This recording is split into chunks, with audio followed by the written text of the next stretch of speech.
Boa noite, irmãos e irmãs, a graça e a paz do Senhor Jesus. Estamos mais uma vez com essa responsabilidade e satisfação de ministrar a palavra de Deus aos corações dos nossos amados irmãos e irmãs, tá? Queria te convidar a abrir tua Bíblia no Evangelho de Jesus segundo João, capítulo 12, a partir do verso 1. Evangelho de Jesus segundo João, capítulo 12, versos 1 até o versículo 8, tá? Diz assim: 6 dias antes da Páscoa, Jesus chegou a Betânia, onde vivia Lázaro, a quem ressuscitara dos mortos. Ali, prepararam um jantar para Jesus. Marta servia enquanto Lázaro estava à mesa com ele. Então Maria pegou um frasco de nardo puro, que era um perfume caro, derramou-o sobre os pés de Jesus e os enxugou com os seus cabelos. E a casa encheu-se com a fragrância do perfume. Mas um dos seus discípulos, Judas Iscariotes, que mais tarde iria traí-lo, fez uma objeção. Por que este perfume não foi vendido e o dinheiro dado aos pobres? Seriam 300 denários. Ele não falou isso por se interessar pelos pobres, mas por causa que era ladrão. Sendo responsável pela bolsa de dinheiro, costumava tirar o que nela era colocado. Respondeu Jesus: deixe-a em paz, que o guarde para o dia do meu sepultamento. Pois os pobres vocês sempre terão consigo, mas a mim vocês nem sempre terão. Amém. Oremos. Pai, obrigado pela porção da Tua palavra que foi lida nesse instante. Pedimos direção, Senhor Deus, para que o Teu Santo Espírito repouse sobre nós, que habita dentro de nós, venha nos direcionar a entender a Tua palavra, a recepcionar a Tua palavra, a vivenciar a Tua palavra. Deus, nos ensina, Senhor, a Te servir, a Te adorar, a glorificar o Teu nome através do texto sagrado. Vem nos ajudar, Senhor Deus, nessa noite, para a glória do Teu nome santo. Amém.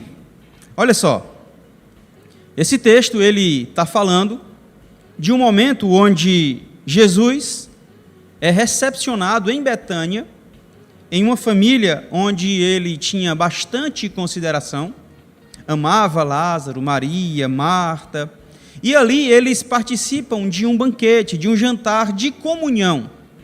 Eu percebo que nesse texto em especial, a gente consegue visualizar a comunhão de Jesus com os seus amigos, com os seus discípulos. Eu consigo perceber que é um espaço onde as pessoas buscam intimidade, relacionamentos. Claro que a gente vai ver também, dentro dessa história, a figura de Judas Iscariotes, alguém que tinha por intenção trair Jesus e até usou alguns argumentos bonitos para poder roubar, diz o texto sagrado. Porém, o nosso foco não vai ficar em Judas, o nosso foco não vai ficar em Lázaro nem em Maria. O nosso foco vai ficar na comunhão que é possível vivenciarmos quando temos Jesus em nosso meio. Eu tenho percebido que a nossa sociedade atual tem valorizado menos as pessoas e mais as coisas. Estamos vivenciando momentos em que a comunhão, os relacionamentos têm sido escassos, têm sido superficiais, as pessoas não valorizam tanto os outros. E aí, quando eu olho para a Bíblia Sagrada, em diversos textos, a gente aprende que o valorizar uns aos outros é importante, o exortar uns aos outros é importante, o encorajar uns aos outros é extremamente importante. Esse texto em especial salta aos nossos olhos a comunhão preciosa de uma família com Jesus. A comunhão de Lázaro, Maria, Marta, alguns outros discípulos que vivenciavam por ter Jesus como elo, por ter Jesus como um link entre eles. Esse texto serve para mim e para você como um modelo para entendermos e procurarmos viver a comunhão uns com os outros. Esse é o nosso desafio nesta noite, compreender a importância da comunhão, vivenciar relacionamentos saudáveis para que a minha caminhada, a minha jornada como cristão, como homem e mulher de Deus, a gente possa vivenciar experiências especiais que nos tragam crescimento, que nos tragam amadurecimento. Eu quero dizer para você que a comunhão, ela é uma bênção para todos nós. E ela é uma bênção para todos nós, primeiro porque nós desfrutamos da presença de Jesus. O primeiro passo para a gente viver em comunhão é ter o mesmo sentido, o mesmo propósito, a mesma linguagem, o mesmo elo, o mesmo coração, o mesmo espírito. Em outras palavras, é ter Jesus à mesa com todos nós. No versículo 1 eu encontro que Jesus estava ali para um jantar que foi preparado para ele. Existia uma comunhão entre aquela família, entre aqueles amigos e discípulos, mas existia essa comunhão porque o elo, o que ligava todos eles, era Jesus Cristo, o Filho de Deus. Em nossos relacionamentos, em nossos espaços de comunhão, nós vamos sempre visualizar que viver relacionamentos saudáveis e em comunhão com os nossos irmãos é positivo, é bênção, primeiro porque nós desfrutamos da presença de Jesus. Para esse relacionamento ser válido, para esse relacionamento ser positivo, para esse relacionamento de fato ser valorizado, nós precisamos ter Jesus em nossas decisões. Nós precisamos ter Jesus em nosso meio para que aquilo que viermos a realizar tenha um propósito digno de honra e de glória ao nosso Deus Todo-Poderoso. Sabe por quê? Porque por mais que o nosso irmão da direita, o nosso irmão da esquerda, a nossa irmã, os nossos pais, vizinhos, familiares, por mais que eles sejam importantes, a figura mais importante na nossa caminhada, na nossa jornada, é Jesus Cristo de Nazaré, o Filho de Deus.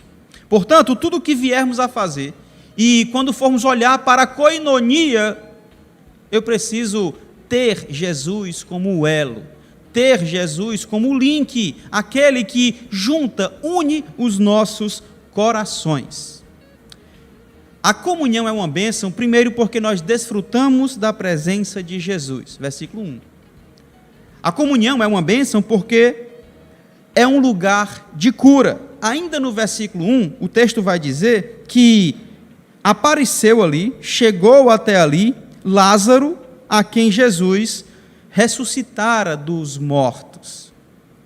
Gente, os nossos relacionamentos não podem, não devem ser somente espaços onde a gente troca figurinhas, a gente brinca, isso é importante e é legal, tem que ser vivenciado, mas no nosso espaço de comunhão, a gente tem que perceber pessoas que estão em dificuldades, que estão enfermos e que serão sim restaurados pelo poder de Deus através dos nossos relacionamentos.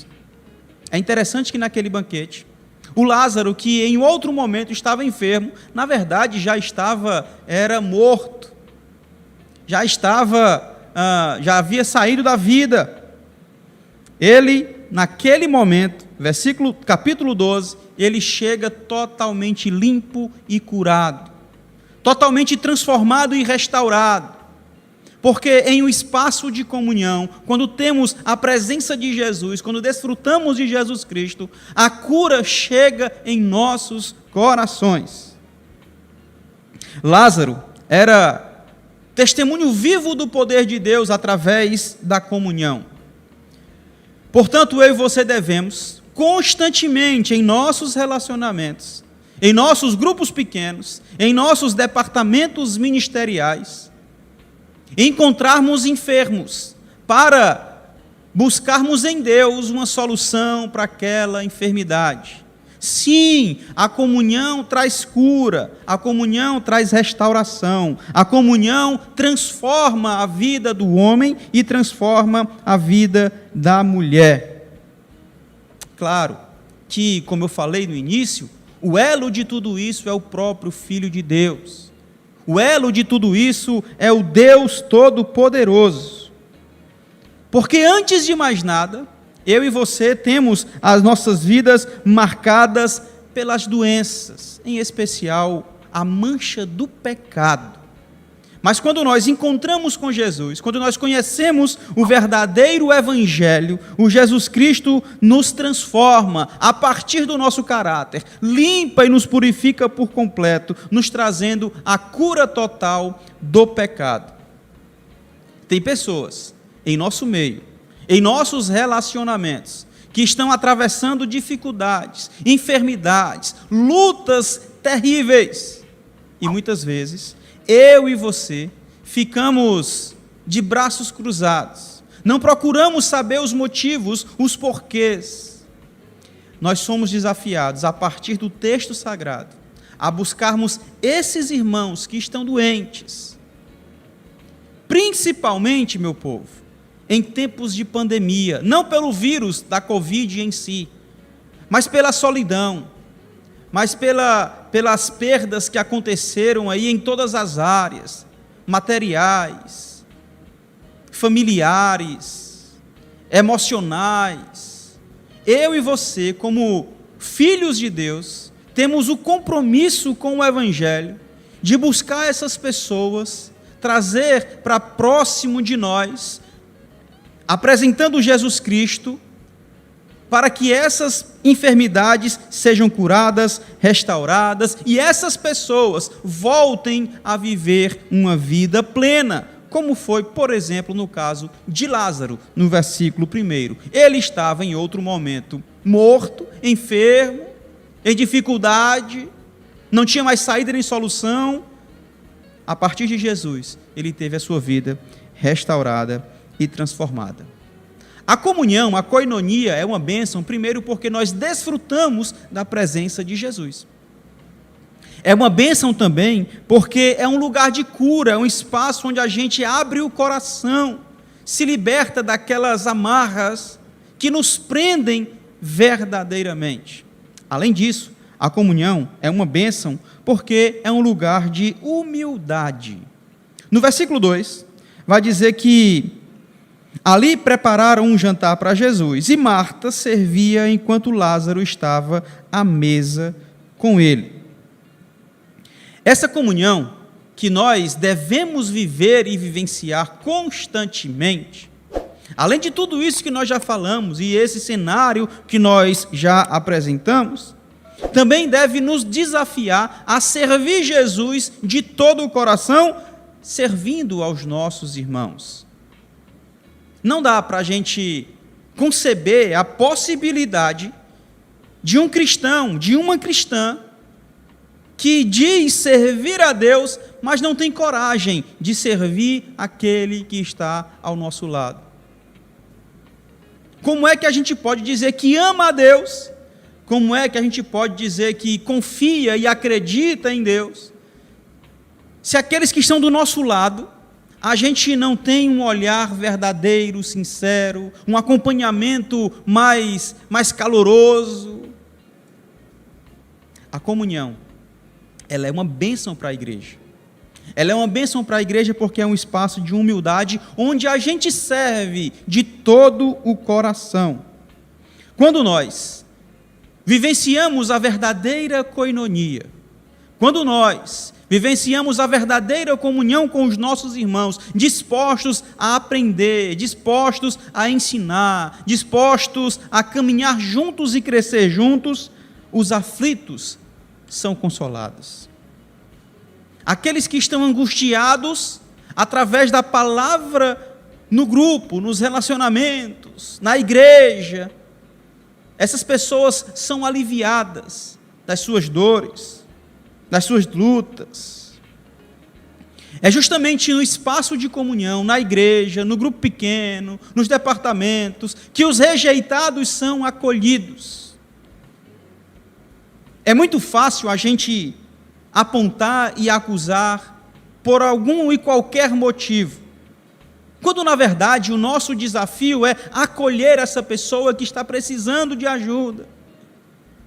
Em todos os lugares onde as pessoas vão, são rejeitadas. E quando chega na igreja, a gente quer fazer do mesmo jeito. Quando nós vivenciamos a verdadeira coinonia, os rejeitados batem à nossa porta e são sim acolhidos como nós fomos um dia pelo nosso Senhor Jesus. Como nós somos diariamente pelo Deus eterno. Se não fora pela graça, nós estaríamos no mesmo pacote. No mesmo pacote. Além disso, a comunhão tem o poder de alimentar os famintos. E aí eu não falo simplesmente alimentar a barriga, o estômago, isso também. Isso também. O Tiago vai falar um pouco sobre isso, tá? Que não adianta eu chegar e encontrar uma pessoa pedindo ajuda, porque não tenho o que comer, porque não tenho o que beber, porque não tenho o que vestir, e eu falar, Deus te abençoe, sem antes não alimentá-lo, não saciar a sua sede e não lhe cobri-lo. Eu preciso fazer uma coisa e a outra coisa também. Porém, aqueles que chegam em um espaço de comunhão são absurdamente saciados pelo poder da presença do Espírito Santo de Deus. E eu estou falando aqui, irmãos e irmãs, do ambiente da igreja também. Nós, como igreja, precisamos saber acolher essas pessoas, ajudar a alimentar essas pessoas. Eu estou falando aqui, gente, de grupos pequenos. Eu estou falando aqui de relacionamentos informais também, na nossa casa, na vizinhança. Repito, tudo isso tem se agravado em tempos de pandemia, onde o isolamento social é necessário, é importante, tem que ser vivido. Portanto, quando eu e você, nós vivemos ou vivenciamos a comunhão verdadeira, aquela que nós aprendemos com o Pai, o Filho e o Espírito Santo, nós encontramos um espaço, um lugar de humildade, a ponto de servirmos uns aos outros, olhando sempre para Cristo, a ponto de saciarmos as nossas necessidades em Cristo Jesus, como um grupo, como congregação, como congregados. Além disso, a comunhão é uma bênção, porque é um lugar de consagração. Olha o versículo 3, que vai dizer assim: então Maria, pegou um frasco de nardo puro, que era um perfume caríssimo, derramou-o sobre os pés de Jesus e os enxugou com os seus cabelos. E a casa encheu-se com a fragrância do perfume. Maria, ela ofereceu o melhor que ela tinha para Jesus. Maria, ela ofereceu de forma autêntica. Ora, ninguém poderia imaginar que um perfume caríssimo, o texto vai dizer que correspondente ao salário de um ano inteiro, 300 denários, e ela, de forma autêntica, quebra aquele perfume e derrama nos pés do nosso Senhor, de forma autêntica, de forma verdadeira, de forma honesta, de forma justa. Ela entregou o seu melhor, ela entregou tudo aquilo que ela tinha, porque para ela nada mais era importante do que o poder da comunhão com o nosso Senhor Jesus. Essa mulher, ela unge os pés de Jesus e declara pelo menos 3 coisas aqui, 3 coisas. Em outros textos nós conseguimos visualizar isso. Primeiro, ela aprende com a intimidade, com a comunhão com o Senhor Jesus. Em um segundo momento, ela chora, se derramando diante do poder de Deus. E no terceiro momento, agora, ela está agradecendo pela comunhão. Gente, o espaço de comunhão é um lugar de consagração onde eu e você nos derramamos totalmente em Cristo Jesus. Abrimos o nosso coração. Por isso que eu digo que igreja é importante. Por isso que eu digo e defendo com todas as forças o templo, o espaço físico, sim. Eu sei que nós somos igrejas, eu e você somos igrejas, mas nós precisamos estar juntos, como diz Hebreus 10, 25. Nós precisamos estar reunidos como grupos. Eu costumo dizer que a salvação, sim, é individual. O cristianismo, ele é coletivo. Ele tem que ser vivido. Um precisa do outro. O pastor precisa da ovelha. E as ovelhas precisam de umas das outras para se aquecerem. Consagre o máximo que você tiver, tudo o que você tiver ao seu Senhor. O nosso Senhor Jesus está sempre esperando o nosso derramar. Claro, temos a enorme dificuldade, a luta contra a carne. Mas em um espaço de comunhão, um encoraja o outro, para que essa consagração seja real e também seja verdadeira. Eu quero abrir um espaço aqui no versículo 4, que, além de tudo isso, é uma bênção a comunhão, a koinonia, primeiro porque nós desfrutamos da presença de Jesus. Segundo, porque é um lugar de cura. Terceiro, porque é um lugar de humildade. Quarto, porque é um lugar de consagração. E quinto, porque é um lugar de pecadores. Amém, irmão. Muito obrigado. Muito obrigado.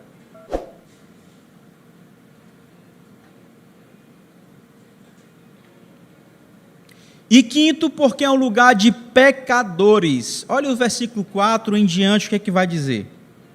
Mas um dos seus discípulos, Judas Iscariotes, que mais tarde iria traí-lo, fez uma objeção. Eu vou parar aqui, mas vocês vão entender um pouco desse contexto. Judas, talvez ele tivesse ali o melhor grupo pequeno que ele tivesse. Não teria outra opção. Talvez a melhor igreja que ele tivesse, que ele pudesse congregar, Judas estava se congregando naquele momento. Ele era discípulo de ninguém menos, Jesus Cristo. O judeu, o galileu, o rei todo-poderoso. Além disso, o Judas ele era tesoureiro daquele grupo. Ele fazia parte do colégio apostólico, era um missionário de Jesus. Mas, infelizmente, ele ainda não era convertido. Infelizmente, ele ainda tinha desvios de caráter. No nosso grupo, no nosso meio, na nossa igreja, nos nossos relacionamentos, a gente também vai encontrar gente desse jeito, pessoas desse tipo. Aliás, talvez até nós estejamos inseridos nesse contexto, porque a comunhão não é só coisa boa, é bênção também porque tem gente pecadora. Porque se não tivesse, a gente não teria a quem ajudar, a quem contribuir. Você tem um desafio de continuar em comunhão com essas pessoas que chegam pedindo ajuda. E também para com aquelas pessoas que não chegam pedindo ajuda, mas que precisam de toda a ajuda possível do corpo da igreja, do corpo diaconal, do presbitério, do pastoral. Nós, como igrejas, como grupos, precisamos acolher esses irmãos, ainda que em pecado, para que possamos encorajá-los, claro, confrontando, exortando, mostrando a verdade em amor, mas nós não podemos dar as costas para essas pessoas. Vamos encontrar no nosso círculo pessoas que invertem algumas coisas, né? Inversão de valores mesmo. O próprio Judas fala o seguinte: ei, é justo. Ele fala assim: ei, por que a gente não vende esses perfumes aí, que vale uma grana, e não dá aos pobres? Poxa, legal. Pensamento interessante do Judas. Ele, de fato, pensou em algo que poderia beneficiar outras pessoas, porém, ele estava com segundas intenções. Ele estava com outras ideias que não os pobres, diz o texto. Teremos em nosso meio pessoas que vão inverter os valores. E nem por isso, nos dá o direito de julgá-los, de apedrejá-los. Não. nós precisamos aprender a conviver. Repito, encorajando, exortando e principalmente confrontando. Temos que jogar a real, temos que falar a verdade, sim, a verdade em amor. Há pessoas que ainda estão com saudade do Egito. Há pessoas que ainda pensam em viver momentos pecaminosos. Há pessoas que ainda vão buscar banquetes que não são nessa mesa, nesse jantar com Jesus Cristo de Nazaré. Essas pessoas, primeiro, precisam da nossa atenção. Segundo, precisam da nossa exortação, não da nossa, mas da exortação bíblica, da confrontação bíblica, porque principalmente essas pessoas precisam de salvação. A comunhão é uma bênção, primeiro, porque nós desfrutamos da presença de Jesus. É uma bênção também porque é lugar de cura. Também é uma bênção porque é lugar de humildade e é lugar de consagração. E é bênção também porque em meio aos nossos relacionamentos existem pecadores que precisam da nossa ajuda. O Judas não recebeu ou não aceitou a ajuda necessária, mas em nosso meio existem homens e mulheres que precisam receber o nosso apoio. Para finalizar e para concluir, eu digo que eu e você, como filhos e filhas de Deus, como participantes da família de Deus, precisamos proporcionar um lugar de comunhão.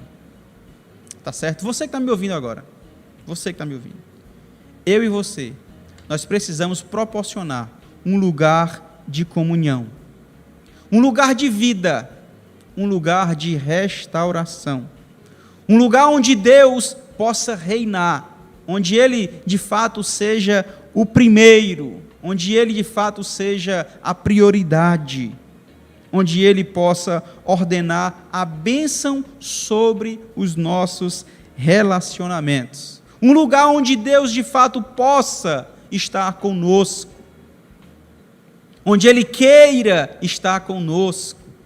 Não um espaço de picuinhas, mas um espaço de adoração, de consagração, de vida.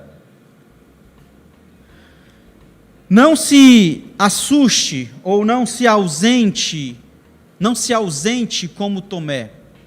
Tomé, ele duvidou e se afastou do colégio, dos seus amigos, dos discípulos de Jesus. E aí, quando Cristo chega, ressurreto, Tomé não está na festa. Uma semana depois, Jesus volta, e aí sim, Tomé está. Então, meu desafio para você: não se ausente, não se afaste, como fez Tomé, muito pelo contrário, continua próximo, chega perto da gente, vamos desfrutar da verdadeira comunhão, vamos caminhar juntos, vamos estar pensando no mesmo propósito, vivendo no mesmo espírito, vivenciando o mesmo coração. Sabe por quê? Porque o propósito de Deus é salvar, resgatar, encontrar aquele que havia se perdido. Se você está perdido hoje, volte-se para Cristo. Venha receber de Deus um renovo. Encontre a comunhão com a igreja. Encontre a comunhão com os irmãos. Se você está longe, afastado, está triste, desanimado, eu te desafio a procurar uma igreja. Eu te desafio a chegar próximo de homens e mulheres que têm um caráter ilibado. Buscar a coinonia verdadeira. Faça isso hoje ainda. Liga para o seu irmão, liga para alguém que você conhece, liga para alguém que faz parte de um corpo de Cristo de fato, que você sabe, que você conhece, que você ouviu falar, mas não desanima, não se afasta, não continua longe. Nós precisamos estar juntos cada vez mais, tá bom? E você que está em comunhão, continua. e participa de cada uma dessas etapas, com humildade, consagração, com fé, desfrutando do amor e da presença do Senhor Jesus, tá? Eu quero orar por você agora, eu quero orar pela sua vida. Meu Pai, muito obrigado, Senhor, pela Tua palavra. Muito obrigado pelo direcionamento que o Senhor tem nos dado, Senhor. Que nós possamos buscar a comunhão, que nós possamos aprender com os irmãos, que nós possamos, ó Deus, nos encorajar uns aos outros. Deus, no nome de Jesus Cristo, nos ensina a Te servir, servindo aos nossos irmãos. Meu Pai, nos fortalece, nos dá guarida, nos dá proteção, nos dá disposição por Te servir, Senhor, cada vez mais. Ó Pai, que possamos desfrutar a coinonia verdadeira, que possamos olhar para o outro não com olhar de julgamento, mas com olhar de amor, de proteção. Deus, vem nos ensinar e nos aproximar cada vez mais. Que a graça do Senhor Jesus, o amor de Deus, nosso Pai, a comunhão e as doces consolações do Espírito Santo, repouse sobre todo o povo de Deus aqui em toda a terra, hoje e para todo sempre. Quem crê assim, onde você estiver, diz amém. Glória a Deus.